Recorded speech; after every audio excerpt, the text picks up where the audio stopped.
কাউকে যাচাই বাছাই করে না। এই ভালোবাসা কোনো গ্যারান্টি নাই, ভালোবাসার কোনো গ্যারান্টি নাই। তাই তো বলি, পিরিতির বাজার এখন মন্দা, পিরিতির বাজার এখন মন্দা, সকালে করলে পিরিত, সকালে করলে পিরিত ভেঙে যায় রে সন্ধ্যা। পিরিতির বাজার এখন মন্দা, পিরিতির বাজার এখন মন্দা, সকালে করলে পিরিত, সকালে করলে পিরিত ভেঙে যায় রে সন্ধ্যা। পিরিতির বাজার এখন মন্দা, পিরিতির বাজার এখন মন্দা। কারণ সকালবেলা যদি প্রীতি করে বিকালবেলা ভেঙে যায়, এটা প্লাস্টিকের প্রীতি বলা হয়।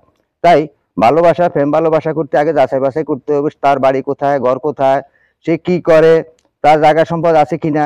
কারণ আপনারা এমন এমন কিছু ভালোবাসা করেন, কাজের অফিসে যাই আপনারা শুধু বিয়েটা পড়ান, কোথায় কাবিন কোথায় কি, লাস্ট পর্যন্ত আপনাকে ফেলে চলে যায়, আপনার দুঃখে কষ্টে আপনার দিন যায়, তখন আপনার জীবনটাই ধ্বংস হয়ে যায়। সেই ধ্বংসের পথে যেন না যান, তাই সকলকে সেই আহ্বান জানিয়ে এখান থেকে বিদায় নিচ্ছি। আসসালামু আলাইকুম।